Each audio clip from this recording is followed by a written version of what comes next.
Southeast Asia, Madripoor.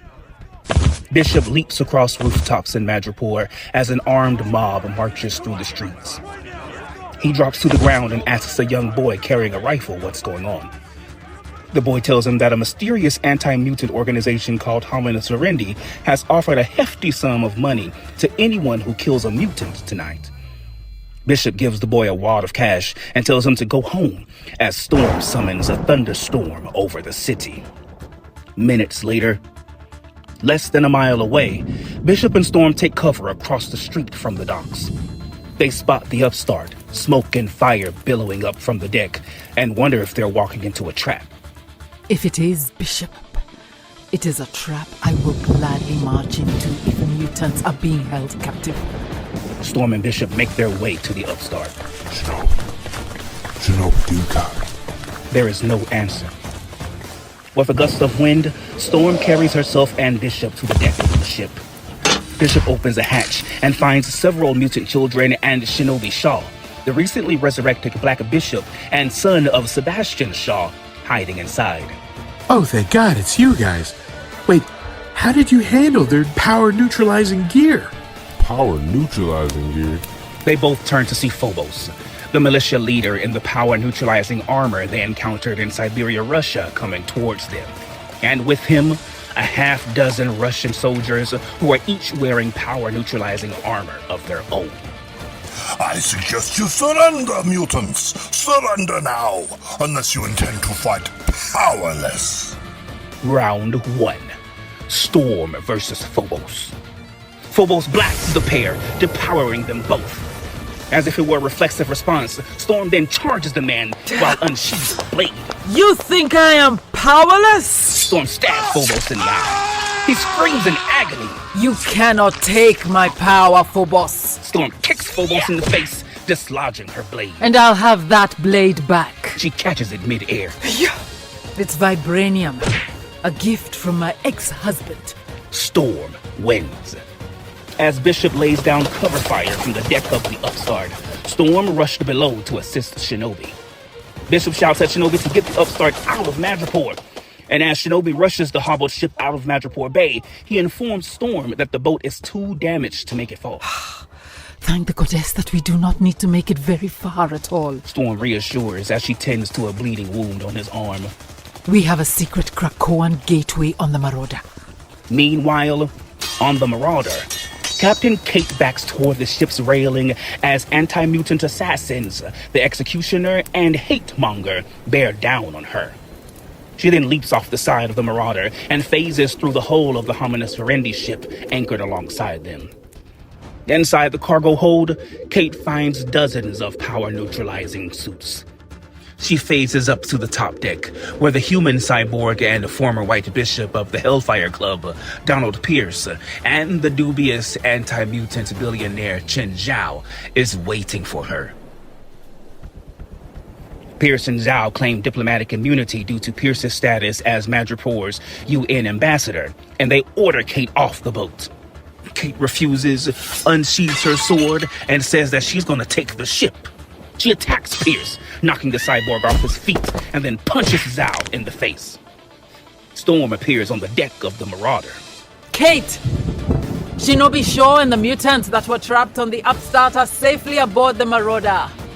Now, what do we need to do to this small man? Hate-Monger screams his allegiance to Homines Verendi and tosses a satchel full of grenades at Kate. Bishop reacts quickly, diving on top of the satchel. He absorbs the energy from the explosion. Verendi, huh? And redirects it at Hate-Monger and Executioner.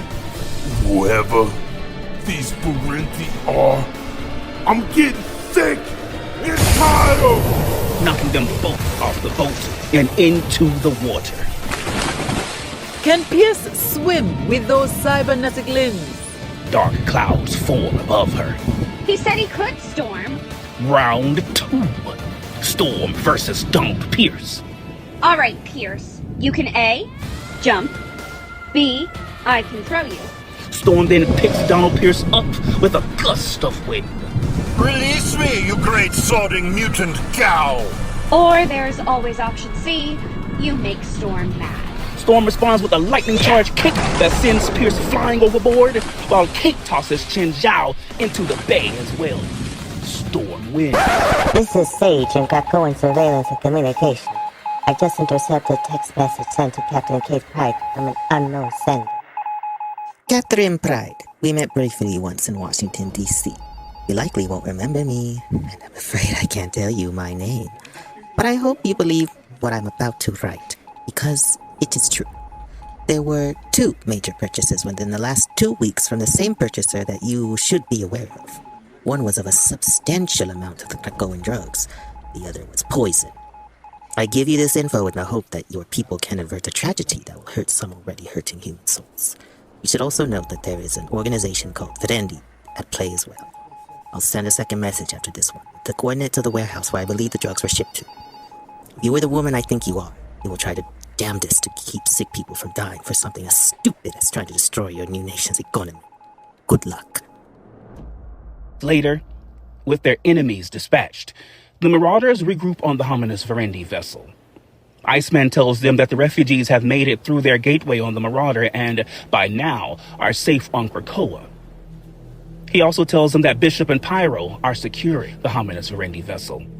What are we doing with this Verendi ship? Kate decides to take the Verendi ship and the neutralizer suits to Island M to be placed in a hold.